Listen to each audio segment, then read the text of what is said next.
SS news चॅनलला subscribe करा, bell आयकॉनवर क्लिक करा। एसएस न्यूजच्या बातम्या पहा आपल्या मोबाईलवर।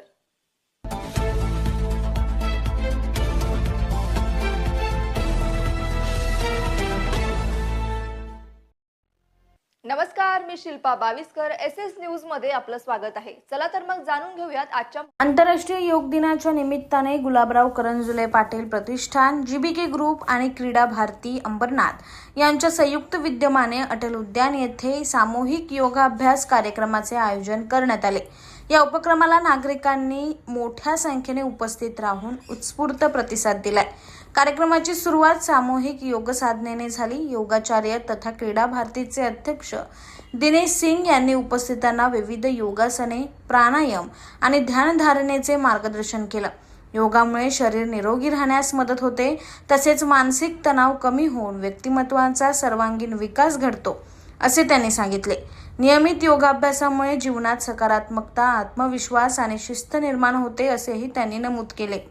या कार्यक्रमाला अंबरनाथचे ज्येष्ठ लोकनेते व माजी नगराध्यक्ष गुलाबराव करंजुले पाटील, नगराध्यक्ष तेजश्री करंजुले पाटील, गटनेते तथा नगरसेवक अभिजित गुलाबराव करंजुले पाटील, सुनीता करंजुले पाटील आणि डॉक्टर अल्पना करंजुले पाटील यांची प्रमुख उपस्थिती लाभली। यावेळी उपस्थित मान्यवरांनी योगाचे महत्त्व अधोरेखित करत प्रत्येक नागरिकाने दैनंदिन जीवनशैलीत योगाचा समावेश करावा, असे आवाहन केले। निरोगी समाज आणि सक्षम राष्ट्र उभारणीसाठी योग हा प्रभावी मार्ग असल्याचे त्यांनी सांगितले। योग हा केवळ व्यायाम नसून निरोगी आणि संतुलित जीवन जगण्याची एक प्रभावी जीवनशैली आहे। शरीर, मन आणि आत्म्याचा समन्वय साधून जीवन अधिक समृद्ध करण्याची ताकद योगामध्ये आहे, असा संदेश या कार्यक्रमातून देण्यात आलाय।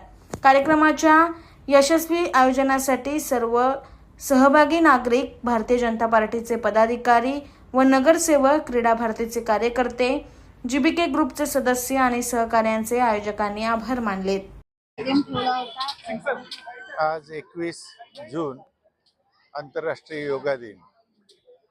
2010च्या आधी फक्त लोकांना रामदेव माहीत होते आणि सर्रास असा योगा काय असतो थोडीफार माहिती होती, परंतु आपल्या देशाचे पंतप्रधान आदरणीय मोदी साहेब यांनी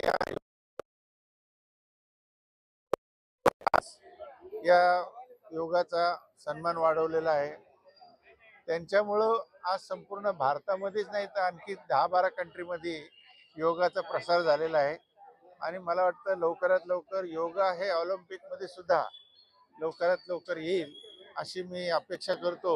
आणि आदरणीय मोदी साहेबांनी या योगाला जे प्राधान्य दिले आणि ज्याचा त्यांच्यामुळे जो प्रसार झालाय त्याच्याबद्दल त्यांचे सुद्धा मी मनापासून धन्यवाद मानतो।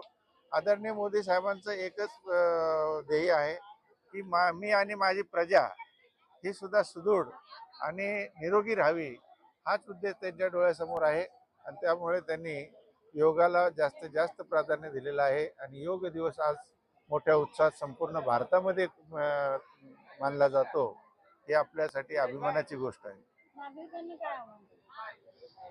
नागरिकांनी जमल त्यावेळेस जसं जमल ते, प्रत्येकाला काही सकाळीच योगा ब्रह्ममुहूर्तामध्ये करता येईल असं शक्य नसलं तरी ज्या वेळेस त्याला जमल, जे काही छोटे मोठे आसन करता येतील ते घरच्या घरी करावे। त्यांनी त्याच्यासाठी जीबीके ग्रुपने त्यांना आज मॅट फ्री देऊन टाकलेला आहे। त्यांनी घरामध्ये योगा करावं, परत पुढच्या वर्षी याच ठिकाणी भेटावं आणि जसं आता या आमच्या मुलांनी प्रात्यक्षिक दाखवलं तसं त्यांनी सुद्धा काहीतरी थोडंफार प्रात्यक्षिक दाखवावं। सांगाल, आज आंतरराष्ट्रीय योग दिन निमित्त कार्यक्रम ठेवलाय।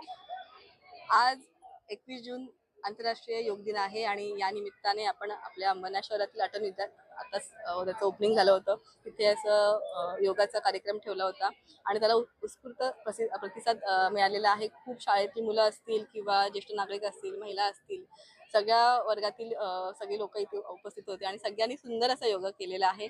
आणि आजच्या या योगा दिनाच्या निमित्त पूर्ण सगळ्यांनाच मी अंबरनाथकरांना त्याचबरोबर पूर्ण आपल्या देशातल्या जनतेला सांगू इच्छिते की योग हा केलाच पाहिजे। योग इज अ टॉनिक, कारण की ते आपल्याला सुदृढ ठेवतं, आपल्या माइंड फ्रेश ठेवतं आणि त्याच्यामुळे आपल्याला आपलं आयुष्य पण मला वाटतं खूप चांगल्या प्रकारे वाढतं. त्याच्यामुळे सगळ्यांनी योग केलं पाहिजे. या निमित्ताने आजच्या योगा दिनाच्या निमित्ताने मी सगळ्यांना शुभेच्छा देते आणि सगळ्यांनी योग करा हा संदेश देते.